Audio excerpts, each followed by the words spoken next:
finished the game. If you guys haven't seen any of that, go watch the gaming channel. Alright, let's get into it. Dang, off the rip, forgot her name. But she was a cool character. She didn't have to die the way she did though. So I'm gonna put her at like a C though. Oh, actually I'm gonna put her at a B, because she went with me to go rescue this girl, and she didn't have to do that, feel me? So like I feel like that was pretty cool. Other than that, if I didn't have that one mission with her, I would have put her in the C category, potentially F. But yeah, she cool though. She cool though. Abigail, I'm not gonna lie, I gotta put Abigail at an S. Cause look, here's the thing about Abigail, right? Abigail went from, oh, like, go find John, or no. Did she even want us to find John? I don't remember. At the very beginning of the game, I don't remember if she even wanted us to go find him or something. She was just mad. I don't know. But then she, I don't know if she was mad. I don't remember exactly. But either way, at the beginning of the game, we found John, got her, and then like she had Jack and everything, and then like it felt like she was like, Jack's my kid. You're not gonna like taint him or whatever, right? Like with your bad juju, and then like, you know, this is my kid, and you're the dad, but this is my son. You feel me? Like, you know what I mean? Cause she never really said our son throughout the whole game up until like close to the end in the epilogue. So that's why I was like, and even whenever she went in, even whenever they rescued they rescued Jack from Angela Bronte, she still was like, But then in the epilogue, it got a lot better, bro, because then it started showing the layers of her character and everything, and she was like, she knew she had to leave in order to have John become the person that she wanted, because with her being there, you know what I'm saying, like, no, it's hard. I like Abigail's character, bro, a lot. She's an S tier character. Was it Strauss? I might have forgot his name. I found out he a real one though. Them boys got a hold of him. He ain't talk though. He a real nigga. I put it at B. Reverend's cool. I would have liked to see a little bit more of his character. I didn't really play any of the side missions, to be honest, but the one mission that we did have with him, it seemed like he was gonna be more important than he actually ended up being. But he did sober up and everything. He's doing pretty good with himself, I feel like, or he might have already died by now. Who knows? Yeah, good guy though. Good guy. I'll probably put him here in front of B. Yeah. I'll put him in front of B. Shawnee boy. Yo, that's my dog, bro. When Sean died, I was shocked. I was like dead ass in shock, bro. Like, shit was crazy. I ain't gonna lie. I gotta go. If I'm gonna put Sean anywhere, right? And it'd be really, I gotta put Sean at A, bro. I gotta put him at A, because look, Sean's just a young guy. He just wanted to, he wanted to low-key crash out. I felt like he had potential to be a good version of Micah, right? Like a necessary crash out, but other than that, he's just chilling, bro. He's just a dude, bro. He's just a dude trying to get bread, bro. Like, feel me? I kind of like Sean. I do. I'm very interested to see where Sean would have been at and where his alliance would have lied if he was at the end of the game. If he made it to the end in chapter 6 with the whole like standoff with Dutch and Micah, and then Arthur and John. Like, I wonder where like Sean's loyalty would have been at. I feel like it would have been with Arthur though. I feel like, because like, you know, Arthur and Sean were getting kind of close, I think. Trelawney? Is this Trelawney? I'm going high B. Trelawney's a cool guy, but he's very mysterious. I would have liked to see a little bit more out of him, but at the same time, me not knowing that is actually better. I'm gonna put Angela Bronte at a C, bro. I'm not gonna lie. Look, Angela Bronte's a cool little like mob boss villain dude. You know, he invited us to the party. He was talking shit about us literally to our faces, and you know, talking about, oh yeah, I'll get these guys killed. Like, I got my cowboy mercenaries and shit. But I don't know, bro. I feel like there should have been a lot more with Angela Bronte that just didn't happen. Like, I think Angela Bronte should have been like on that same tier as Cornwall. You know what I'm saying? Where like Cornwall's men were chasing after us for a while because we robbed his train. Like, I feel like Angela Bronte should have been that tier. And, like, we didn't deal with Bronte until chapter 6. You know what I'm saying? But I don't know. I don't know. Or maybe we even dealt with Bronte like in Guarma or something. I don't know. I feel like Bronte. I feel like there's a lot of untapped potential with Bronte. I don't know. Maybe there's some like second and third order effects of like us killing him in Red Dead 1 that I don't know about. But for now, I don't know. I haven't played Red Dead 1, so I'll leave that to see. Arthur Morgan, obviously S. Like, what kind of question is that, bro? What kind of question is that? That might be one of the best main characters. Like, just yeah. We're moving on. Who's that, Bill? I'm not gonna lie, I gotta put Bill at C, bro. Bill, I didn't really see a whole lot out of Bill, bro. I'm not gonna lie. He seemed really one-dimensional to me, bro. I'm not gonna lie. I didn't really get to, like, see the inside of Bill the way I saw the inside of some of the other characters. So, I don't know. I think that might have been... I think Bill might be in Red Dead 1. If I'm not mistaken, I might have seen, like, a short or something with him in it. So, maybe there's more to his character that I just haven't seen in Red Dead 2, but... As far as Red Dead 2 goes, I haven't really seen too much out of Bill. He wasn't like a trash character. He's not F, but you know what I mean? Braithwaite lady. I wouldn't put her at an F. I honestly don't think any of these characters are F tier, to be honest. But Braithwaite lady probably got to go into C2. Probably behind Angelo Bronte. I feel like for them to be hyping up the Grades and Braithwaite's war, she should have had a much bigger impact rather than her house like burning down and her burning with it. You know what I mean? She did have that like that authority though. Like you walked on her plantation, she like, what's up? You know what I'm saying? But it was, I don't know, bro. I don't know. I feel like they could have done more with her character, just like Angelo Bronte, bro. I'm a real big villain guy though, so like I like villains that are well established and you kind of understand their motives and stuff like that. She just kind of seemed like she just wanted to run shit and that was it. Like that wasn't really, you know. Same thing with Angelo Bronte. Like I feel like we need to know more about their characters and everything. Get them more fleshed out, bruh. Get them more fleshed out. Charles, I like Charles, real noble guy, but I gotta put him in a B, bro. I'm not gonna lie. He's a cool guy though. Actually, high B or low. I might put him in the back of A. Because like he's a noble dude, real cool guy, and he like encourages Arthur to do the right thing. You know, like talking to Eagle Falls or Eagle Flies. Oh, fuck, I don't remember. Rainfall, whatever. But like I appreciate Charles, and Charles is a real one too. Because Arthur would be like, "Yo, Charles, let's go." He's like, where are we going? We gotta go down to the swamps or some shit.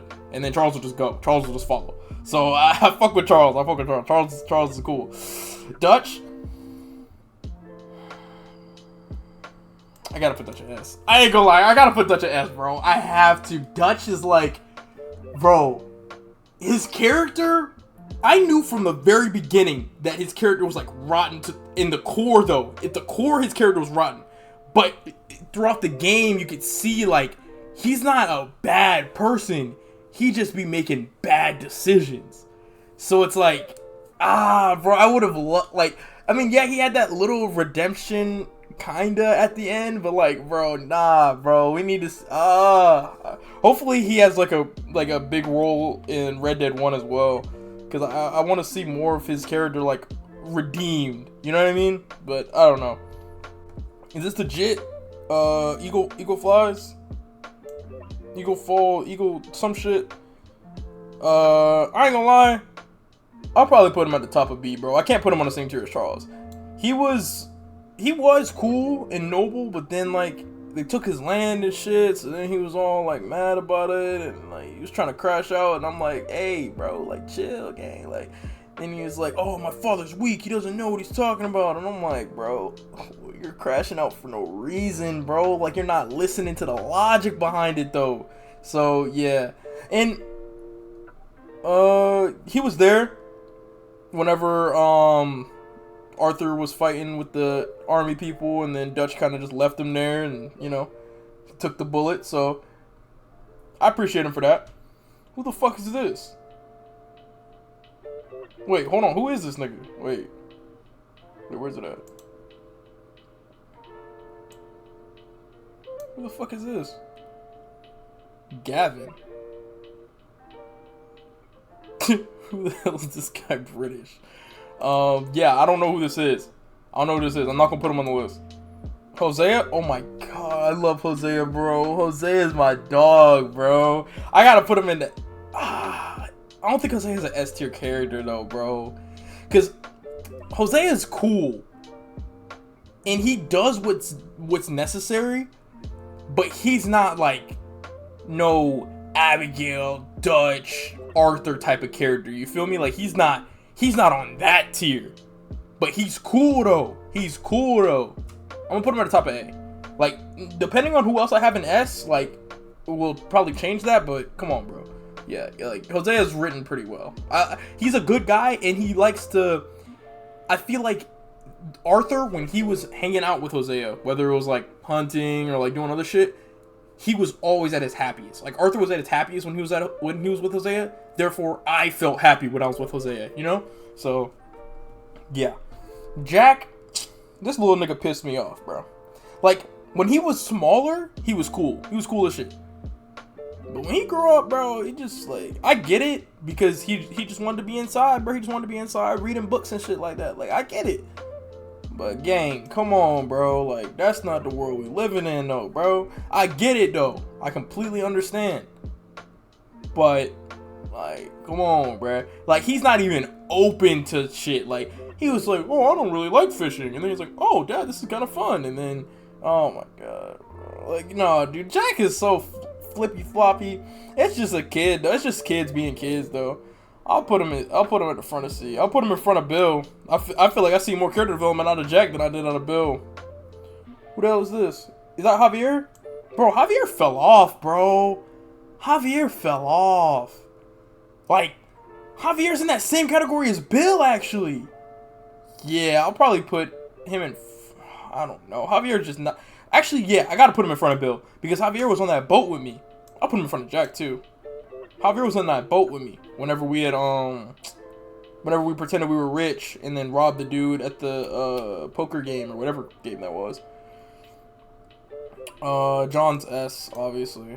Goes from getting saved by Arthur, eaten by wolves, and Arthur didn't even want to save him, to fucking, like... living the life that Arthur wished he could live, with Arthur living on through him. Beautiful, beautiful. Karen's cool. She's cool. But that's really about it. To be honest, that's really about it. That's all there really is to Karen, bro. Karen's really just cool. That's it. She's not like, there's nothing, like, she's willing to do what needs to be done. I can say that. She's willing to do what needs to be done. Because she was she robbed the bank with us, you know what I'm saying? But, other than that, I think she left too, right? Yeah, she left before the shit really went down with, Dutch Micah and Arthur John. So, I gotta put her... I'll put her in front of Bronte. Actually, I can't even do that. I'll put her here, in front of the old lady. Old Braithwaite. Who the hell is this? I actually don't know who both of these niggas are. Who the... Oh yeah, we're cooked. Yeah, we're cooked. See the Fire, Curzon, Dobell. Arthur Morgan Riz. Yeah, I don't know who any of these two characters are. I'ma just... They might have been side characters or something that I just didn't, like, play missions for. This Cornwall. Now, I gotta say, Cornwall gotta go at the top of C. Because Cornwall had that authority. I might even put Cornwall up to B, like, back of Beto. Because Cornwall had that. You hear his name, and you're like, oh, shit.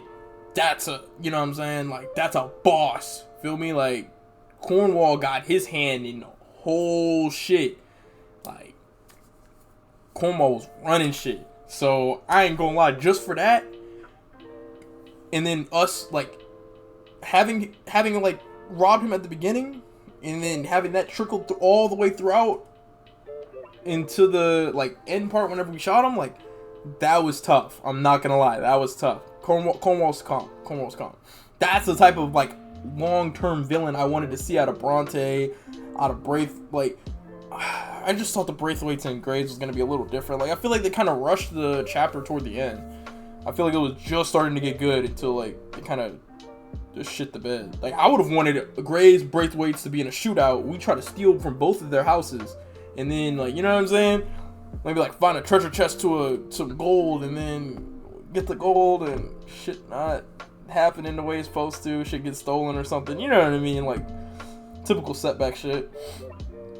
I forgot this girl. Is it Mary Beth, I think? She low-key shitty, bro. I ain't even gonna lie, bro. I don't really remember anything about her. Micah. Fucking Micah, bro. Micah was like... Micah was always a crash out. And I never really trusted Micah, even whenever we broke him out of jail. And then he was like, oh, I gotta stay back. I gotta come up with something so that way Dutch won't be mad at me. Like, he was always like low-key afraid of Dutch. He put Dutch on a pedestal. You know what I'm saying? He put Dutch on a pedestal. I gotta take F out, bro. Ain't nobody know F tier character. But he gotta take Dutch on he put Dutch on a pedestal. And I just think that, like, I don't know, bro. Micah's a little complex, but at the same time, he's not. But I do appreciate his character, because even whenever we were in Guarma, he wasn't really trying to crash out or nothing. He was just trying to be a part of the team. He didn't really start going crazy until after we left. And then we got back to the mainland. And then, feel me, like, that's when the shit started going off. But then that's whenever I think that's when he really started, like, tipping off Agent Milton. And then, like, yo, hey, we here. Like, which is kind of crazy, bro. When you really think about it and look back, like, this nigga Micah been, bro, this nigga's a bitch. Oh my god, bro. I'll put him in, I'll put him in front of Charles. I ain't gonna lie, I forgot her name, bro. Putting her here. I remember her face more than Mary Beth, though. Is it Pearson? I fuck with Pearson. I fuck with him. He tried to hold Sadie back, though, so I'll go to back of B. Shit, fuck that. I don't even know why the fuck I said that. Rain Falls, I think. Either way, this is the Pops. I'll put him in the front of B. He's better than the Son. I like his character more than his son's character. Cause I just feel like he's a genuinely good person, but then, like, he knows what needs to be done when it needs to be done. Feel me? His son started, like, low-key regressing, but I think, again, I don't know if that you see more of them in Red Dead 1, but, like, his son is, like, pretty chill toward the end, like, after he gets shot and everything, right? It takes him getting shot to realize, like, oh shit, maybe I should love my dad. Fuck that. Como Driscoll, not gonna lie, dude's been an asshole from the beginning. I do like it, though. And I low-key like Como Driscoll a little bit more than Cornwall. More than Strauss and Ogre. Wait, yeah, what the fuck? What a Reverend. I might put Cornwall Driscoll at B. No cap. Like, this little lifelong rivalry that him and Dutch got, I think that could make for a really good Red Dead 2 prequel. I already said this in the Red Dead 1 video, but in one of the Red Dead 2 videos toward the end. If you get me a prequel, another one, right? I know Red Dead 1 is like, we're just not gonna expand on that story, but a prequel of young Arthur, young Dutch, you play as Dutch, or you play as someone else. I don't know. I don't want to play as Arthur again, and I don't want to, like, you know what I'm saying? Like, maybe play as Dutch, I guess, because then you see, like, how they ended up in the snowy area and stuff. But you play as Dutch, and you go through Blackwater and everything with a younger Arthur, younger Hosea, all that. Like, everybody's younger. And, you know, you got a couple other characters, you know, cannon fodder, basically. Like, people who can die. Or even people who end up being side characters later on in Red Dead 2, Red Dead 1, you know, stuff like that. You know, for the long-term fans. And you just kind of play through the game. And you see, like, how Como Driscoll and Dutch, maybe they used to be cool. I don't really know the lore or anything, but, like, maybe they used to be cool back in the day, and then see, like, what happened exactly, and how they lost all their money that they had in Blackwater, and had to retreat Blackwater and stuff like that. Like that would be tough, I feel like. Or even as like a not even a full game, like just give us like a good 15 hour experience. Don't even gotta be anything crazy, like a little DLC for Red Dead 2. No cap, that would be fire, bruh. That'd be fire. Sadie, she went from housewife to her husband dying. Then she goes after Como Driscoll. Then after she finally got her revenge and, you know, eliminated the rest of the O'Driscolls and showered in their blood, she became a bounty hunter to take out other bad people, or people that just do bad to her. And for that, I can respect the hell out of that. So I gotta put her at top A. I don't think she's an S tier character because she was a little, like, she was a little too badass. You know what I mean? She was a little too badass. Like, I think if she would have shown, if they would have let us see a little bit more of like another side of her. I don't know what that other side could have been. I mean, dude, like, we're fucking humans, right? Like, there's plenty of emotions to have. But like her being like laser focused, especially in the epilogue, where she was just like bounty hunter, bounty hunting. But then she was like, I want to start a business and shit, like transportation business. Like, that's cool and all, but like, you feel me? I thought she was gonna die though. No cap. I thought she was dead. I was like, dang, Sadie. Like, I don't know if you see her again in Red Dead 1, but her character's pretty good though. I like her character. I like the way her character progressed. I forgot her name, but she was hanging out with them niggas. I did spare them. We didn't end up seeing them again, I don't think. She cool though. Where the fuck is Lenny at? Where Lenny at? Lenny would be a backup. Hell nah. Actually, I might have to put Lenny at the front of B. No bullshit. Lenny was low-key a good character. I liked him. He was a young gun, wanted to just show off his talents and shit to Dutch. Nah, she cool though. I fuck with her. Should I put her in front of Bill? No cap. Uncle! Gang. I like Uncle's character. I do. I like him. He's very interesting. The way he annoys John just as much as he annoys Arthur, like I fucking like that shit, bro. I'll put him at the front of B. I think this is a solid tier list for Red Dead 2 characters. There's definitely some characters not on this list, but there's also the fact that I didn't really play side missions like that, so I do want to play the game again, you know, just to see and pick up on like stuff that I missed the first time, because obviously I missed some stuff, and then see the characters more fleshed out, and then I might do this again after I do all of that. But that's gonna take even longer. It took me like 60 hours to beat the game the first time, so yeah, this is pretty solid though. I feel pretty good about this list, I'm not gonna lie. The only real change I would make is potentially putting Sadie in S, but that's about it. S tier isn't in order though, so it's not like Abigail's the best character in Red Dead 2. Like it's just Abigail, Arthur, Dutch, and John are all, in my opinion, equal playing field. Fuck. Okay, never mind. I'll do that. I think that's the best. I think we're cooking. Now that I just said it out loud, that sounded fucking absurd. So now we got Arthur, Dutch, John all in the same tier. I think that is good. I wouldn't say it's perfect, because there's definitely some things I'm missing on, but I'd say it's good. I'd say Jose's character's a little bit better than but yeah, I think this is good though. I think it's good. Solid list. Character tier list. Characters. I'm going based off character progression, you know, like my experiences with the character through the eyes of Arthur and John. I think this is pretty solid though. I think this is solid. For a person who hasn't played any side missions, you have to also keep that in mind. No side missions, solid.